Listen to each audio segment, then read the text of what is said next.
Welcome to The War from Boise, Idaho. This is your host, Adam Graham. If you have a comment, email it to me, box13@greatdetectives.net. Well, there were softer approaches to the whole issue of the Fifth War Loan Drive, and among them is this program from the Burns and Allen Show.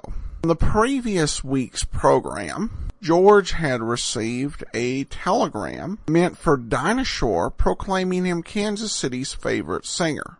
And so he went ahead and made arrangements to go ahead and travel to Kansas City. Well, that sets us up for today's episode of the Swan Show with George Burns and Gracie Allen from June the 13th of 1944.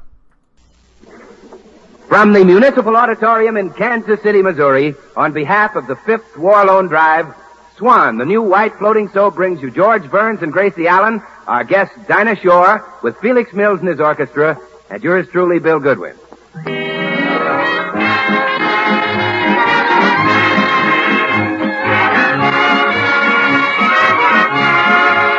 And now meet the people who live in the Burns house, George and Gracie.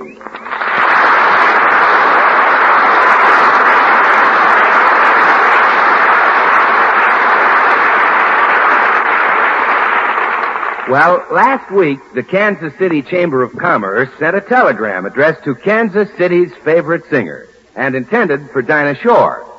But by mistake, it was delivered to George Burns. Now, the telegram was an invitation to sing at the opening of the Fifth War Loan Drive. So we now find Mr. and Mrs. George Burns in a compartment on a train approaching Kansas City.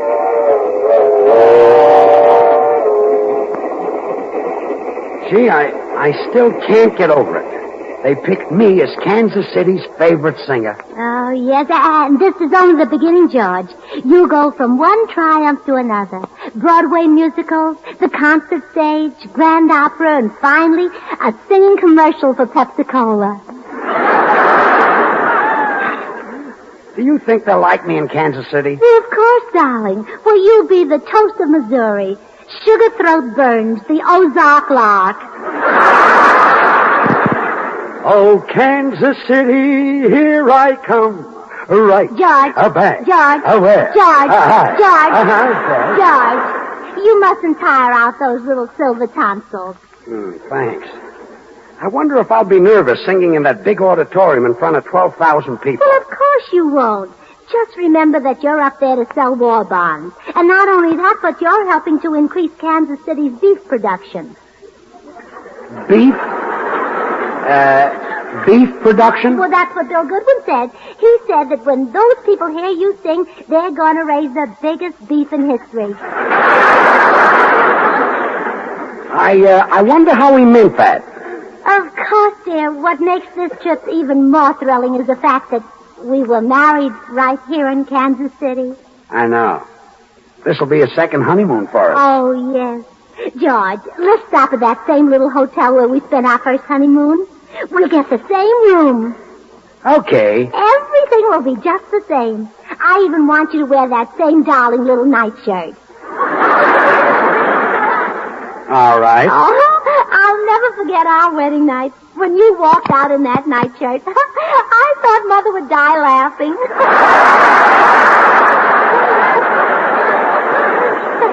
Yeah, I remember. Come in. Hiya, folks. Hello, Bill. Say, look what the baggage man found in your trunk, George. Hello. Tootsie Sagwell, what were you doing in my trunk? Well, I can explain everything, dear. Tootsie's going to Kansas City to be married. She sent her picture to a man there through the Lonely Hearts Club. Yes. See, it was a picture just like this one taken in my strapless evening gown. Hey, Tootsie, that's a pretty daring picture. Oh, do you think so? Yes, it shows your face. Oh, Bill. Pay no attention to him, Tootsie. You're a regular glamour girl. Oh, are you kidding, Gracie? Now, if you want to see a real glamour girl, just step into compartment A in the next car. Yeah, who's there? Dinah Shore. Well, what's Dinah Shore got that Tootsie Sagwell hasn't got? Put them both in bathing suits on a beach, and how would you tell them apart? Dinah has a better shoreline. Gracie, let's go in and see Dinah. I'd like to tell her about being Kansas City's favorite singer.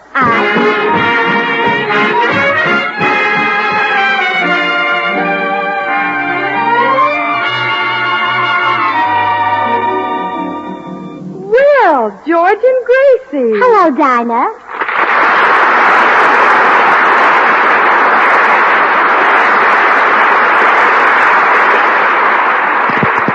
Dinah, we just heard that you were on the train. Where are you going? To Kansas City. That's a coincidence, so are we. Oh, good. Say, I hope you'll come and hear me sing at the Bond rally. I've been chosen Kansas City's favorite singer.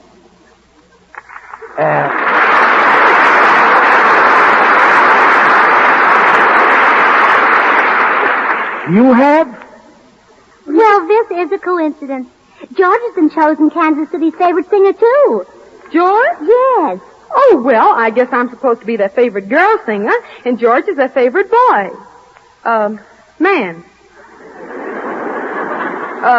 Singer of the opposite sex. Yes, I guess so. Say, I don't believe I've ever heard you sing, George. Really? Well, listen. I can't give you anything but love, baby. Oh, that man must have a lute and a lyre in him. Oh, Dinah, wasn't that beautiful? Yes, it was magnificent. Oh, you're just saying I'm magnificent because you're another singer. Yes, I guess there's a little liar in me, too. By the way, Dinah, how is your husband, George Montgomery? Oh, he's just fine, thanks.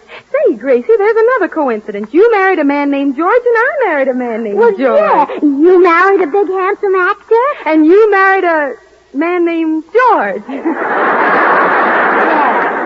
Dinah, maybe we ought to get together on our numbers. What are you going to sing in Kansas City? Well, I thought the folks might like an old favorite. How about this? I'll get by as long as I have you.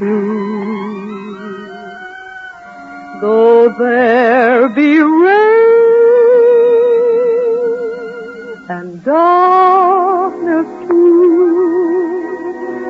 I'll not complain. I'll sit through, and darling, poverty may come to me. That's true, but what care I?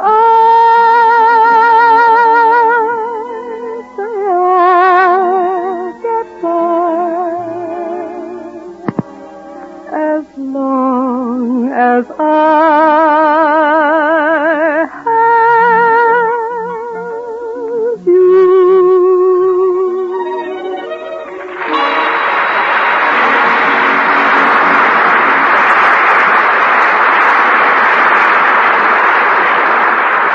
Oh, that was lovely, Dinah. And now, George, you sing something for Dinah. Okay. Oh, Kansas City, here I come. Right. George. A bag. George. Where? George. Aye. George. Uh-huh. Yes? George, we're pulling into Kansas City. All out for Kansas City. There's a big crowd waiting.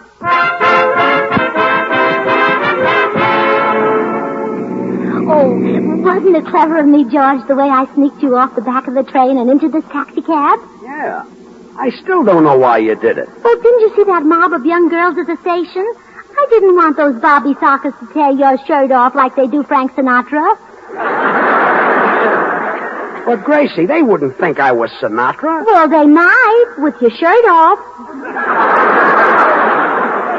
I was kind of looking forward to getting mobbed a little. Well, you just wait till tonight. After they've heard you sing, then you'll really get mobbed. You think so? Say, what happened to Tootsie? Oh, well, she's out looking for that lonely heart correspondent of hers. Oh, dear, here's our hotel. Driver, pull right up here. Here you are, driver.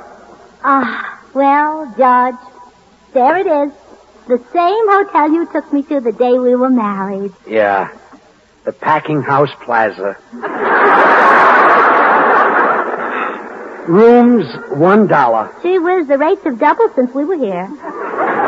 Well, let's go in and get a room. Oh, wait, George. I'd like to be carried across the threshold just like I was on our wedding day. Oh, what crazy. Oh, please, George. Maybe you can find the same bellboy who did it then. He's probably in the army. Let's go in. I guess that girl is the desk clerk. I'll find out about a room. How do you do? I'd like a room for my wife and myself. I'm sorry, sir. We don't have a single vacancy. Oh, but you just have to accommodate us. After all, I picked this hotel when I married my husband. Don't you think you owe me something for that? I'm sorry. We don't rectify mistakes after 30 days. Look, I'd like to see the manager. Oh, he's in Wichita. Wichita? Yes, he found a room there. Let's go, Gracie. Come on. Oh, gee, I wanted to stop here. Hey, hiya, kids. Where you going? Oh, we can't get a room here, Bill. Oh, well, George, I took care of that for you. I knew you'd want to stop here. Yeah, how did you do it? Well, you see that cute little desk clerk with the sparkle in her eye? Yeah? Well, her name is Betty Ann, and that sparkle didn't come from eating carrots. What kind of room did you talk her out of? Well, I gave her a hug, and she offered me a single room. Yeah? I gave her a kiss, and she offered me a double room. Yeah? Here's the key to the royal suite.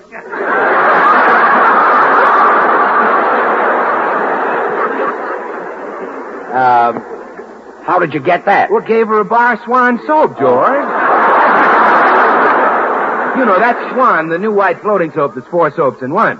The soap for your hands and face, for bathing the baby, or for dishes and light laundry. 4 swell soaps in one. So all you did to get the royal suite was hand her a bar of Swan, huh?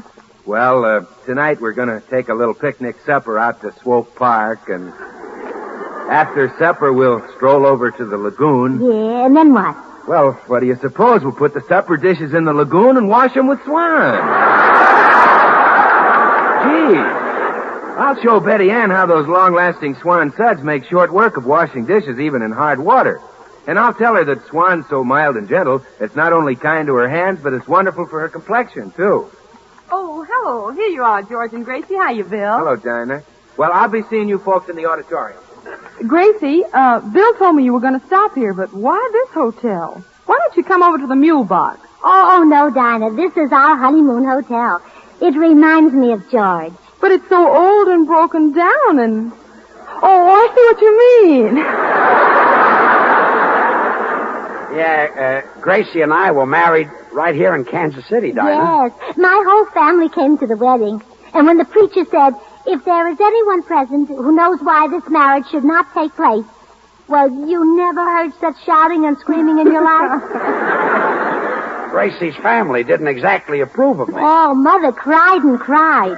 Oh, well, all mothers cry at weddings. But mine is still crying.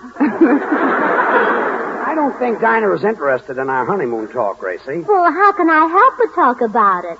This hotel brings it back to my mind so vividly. Remember when the bellboy took us to our room and handed us the key and started to leave? That's when you leaned over and whispered those 3 little words in my ear. 3 little words? Yeah. Tip the boy.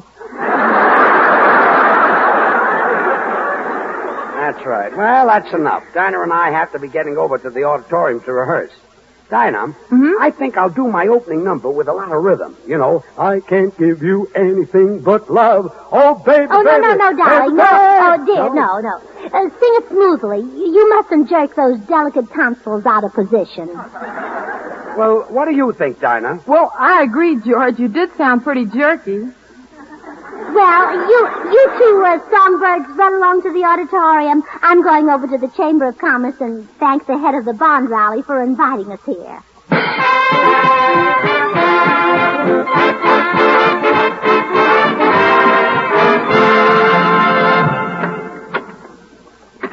Oh, how do you do? Are you the head of the Chamber of Commerce? No, I'm not. Oh, well, I wanted to see the chamber head.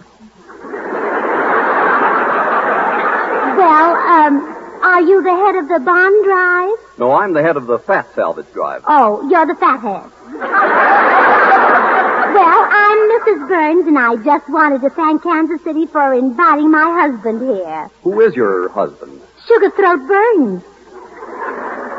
Sugar Throat Burns. For Kansas City's favorite singer. See, here's the telegram you sent inviting him to sing at the bond rally tonight. Oh, this telegram was intended for Dinah Shore. Your husband must have gotten it by mistake. Oh, then he isn't Kansas City's favorite singer? No. You might try Kansas City, Kansas.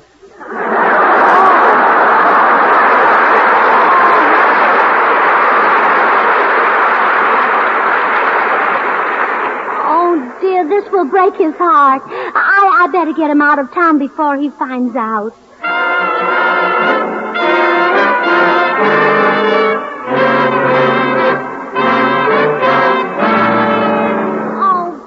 Bill, I've looked all over the auditorium. Where's George? In his dressing room? Well, I just found out that he's not Kansas City's favorite singer. Really? Oh, Bill, he won't get over this if he lives to be 100. Well, so he'll be unhappy for a couple of years. Cheer up, Gracie. Dinah Shore is just getting ready to rehearse that wonderful tune she introduced, Tessa's Torch Song. So let's listen, huh?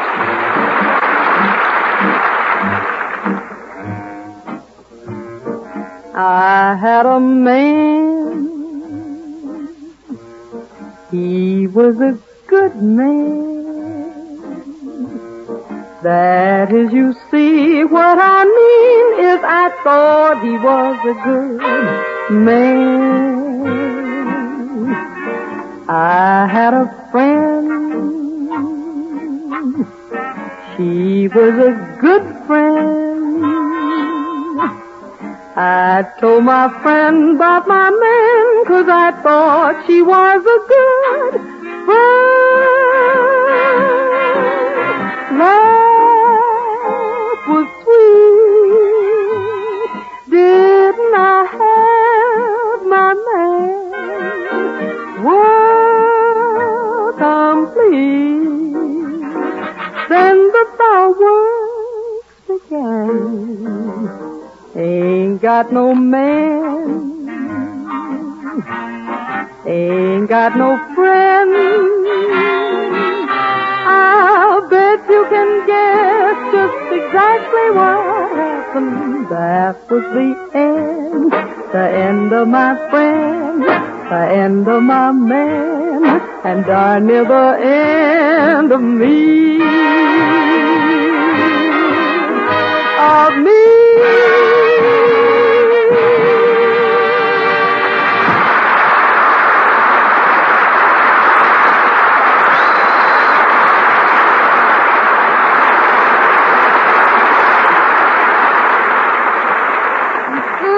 Dinah sings so beautifully, Bill. Yeah. Almost as beautifully as George. And now poor George won't get to sing. Gee, I'm afraid to tell him. Oh, don't worry, Gracie. He'll get over it. Oh, you don't know George.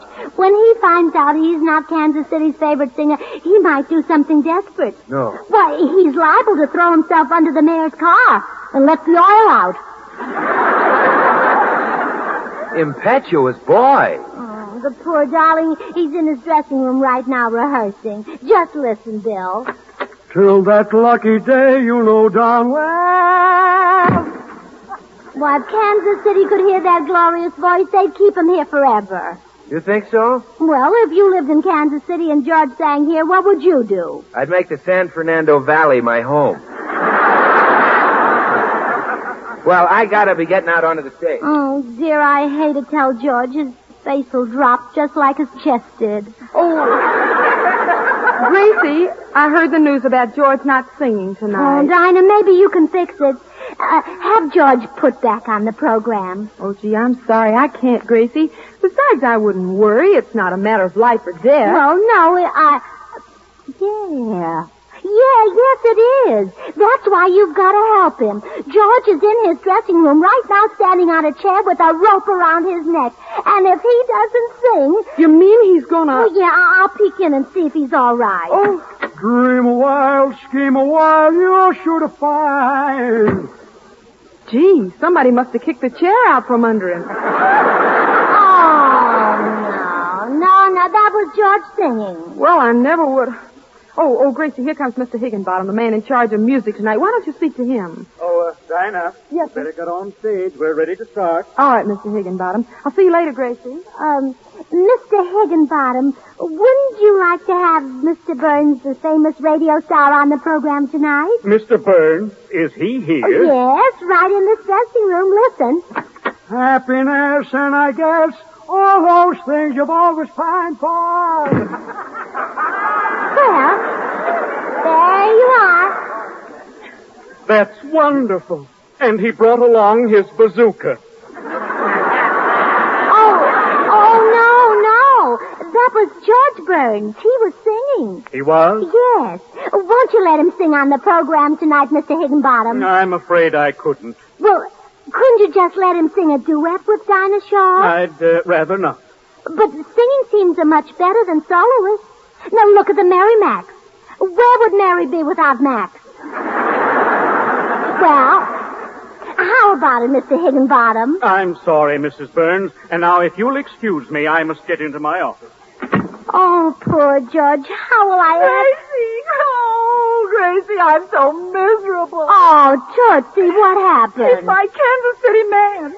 I came all the way from California and I couldn't get him. Well, Tootsie, you should have wired him. I did, but he untied himself and got away. I chased him all over Kansas City, but he ran in here and disappeared. I want my Mr. Higginbottom. Tootsie, did you call him Higginbottom? Yes, is it a naughty word? Well, Tootsie, look, you wait right here. I think George may sing tonight after all. Mr. Higginbottom, have you changed your mind about letting my husband sing tonight? No. All right. Sick 'em, Tootsie. Oh, Higgy, come to my arms. No, take her away. Help. Yeah, oh. Well, does George Burns sing tonight? All right, anything. Just call off this woman. All right, Tootsie, you wait outside for a minute. All right. Oh, he's a cute little rascal. All right, Mr. Higginbottom, you can come down now off the chandelier. But remember, my husband sings tonight, even if it's only a duet with Dinah Shore. All right, I'll make an arrangement for you. Oh, good. Make it I Can't Give You Anything But Love, and give my husband the juicy part. You know, lots of cadenzas and fortissimos and tacids and all kind of chords. Sure. I'll even give your husband a diminished fifth. A diminished fifth? Oh, no. He couldn't drink half a pint.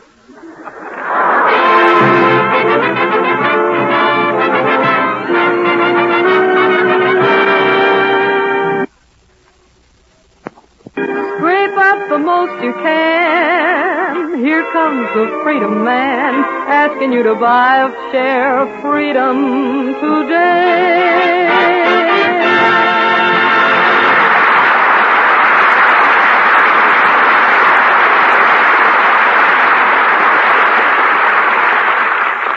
Ladies and gentlemen, we hope that you're enjoying our show, and I know that you people here in the auditorium will be proud and happy to learn that the bonds which you purchased as your admission here tonight totaled $11,283,525.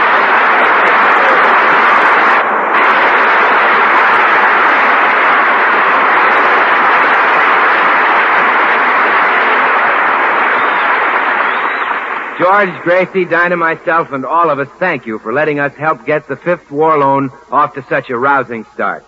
How about that, Dinah? You said it, Bill. And I'd like to remind you folks that every bond you bought here tonight is going to make those walls of Fortress Europe come tumbling down a little faster. And the sooner that happens, the sooner our boys will be coming home. Right, Dinah.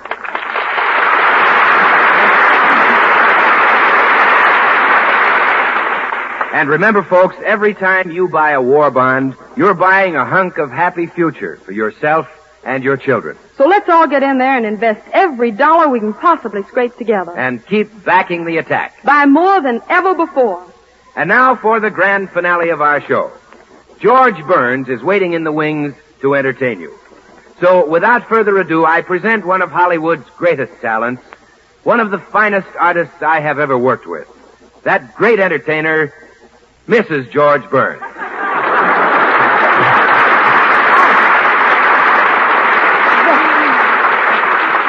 Thank you. Ladies and gentlemen, it is my pleasure to present the musical treat of the century, Mr. Sugarthroat Burns, assisted by Dinah Shore and Felix Mills in the orchestra, singing that great torch song, I Can't Give You Anything But Love, Baby. George and Dinah are both great torch singers, but after listening, I'm sure you'll all agree that my husband is the torcher of the two.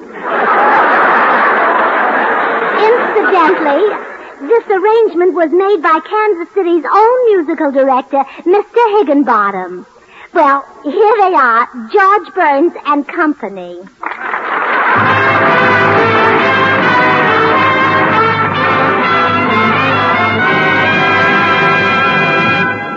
I can't give you anything but love, Baby.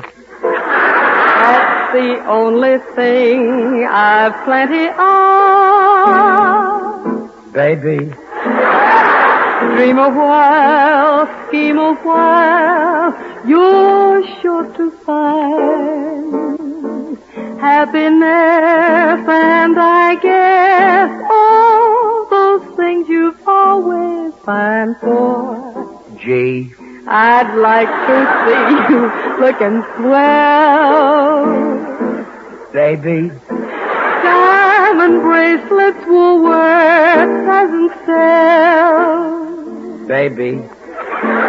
Till that lucky day, you know darn well. Baby. Baby, baby, baby. I can't. Baby. Baby, bo, bo, bo, bo, bo, bo, bo, bo, bo. Baby. Baby. Baby. Baby. Take it. Take it. There's nothing left to take. You take it, Felix.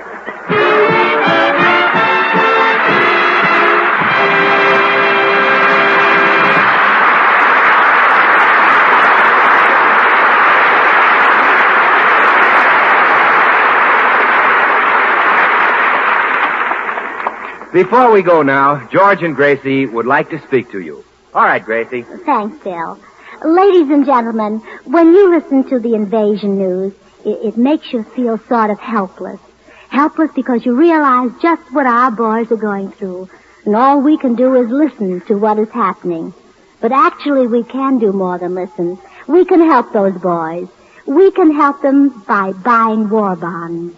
Because we've all heard so much about war bonds, and we've all bought them before, we're beginning to take war bonds for granted. We're apt to think, let the other fellow buy them. They'll make the quota all right, but the other fellow was you.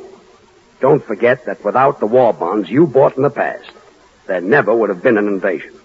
And don't forget that there's plenty of rough going ahead. Don't let the boys down. They're doing one terrific job. Let's buy war bonds with every single penny we can spare. This time, let's really back the attack. Let's buy more than ever before.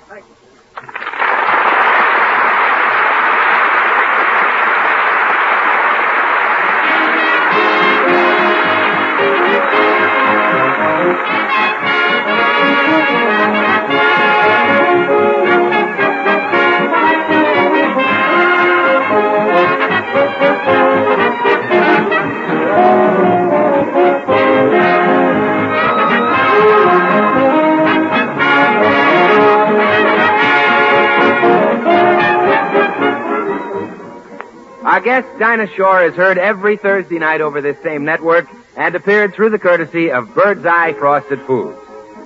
Tonight's broadcast in behalf of the 5th War Loan Drive came to you from the Municipal Auditorium in Kansas City and brings to a close the current season for George Burns and Gracie Allen. We'll be off the air for 8 weeks, after which the makers of Swan, the new white floating soap, invite you to again listen to George and Gracie and the rest of our cast. Be with us, won't you?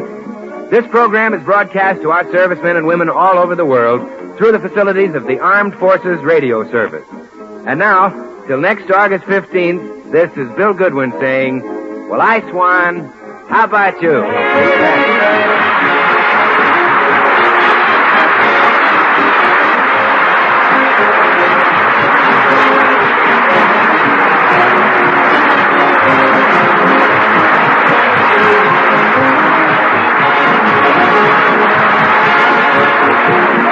CBS, the Columbia Broadcasting System. KNX, Columbia Square, Los Angeles. Welcome back. A couple of fun facts. George and Gracie were not actually married in Kansas City. They were married in Cleveland. But that, I guess, does work for the script. I should also add that George Burns wasn't actually a bad singer. That's just something he played in with the character. He had definitely much more of a vaudevillian voice. But on some earlier programs, before they went to the sitcom format, they had a variety show format, and George did some musical numbers, both as solos and with the rest of the cast, and was decent. But it definitely worked for the radio show. They got so many jokes and were able to play so much off of that. That will do it for today. If you have a comment, email me, box13@greatdetectives.net. I welcome your story or that of loved ones who served during World War II. Ken Curlin provides our opening theme music, kencurlin.com. I am your host, Adam Graham. This series is provided as a service of the Great Detectives of Old Time Radio, greatdetectives.net.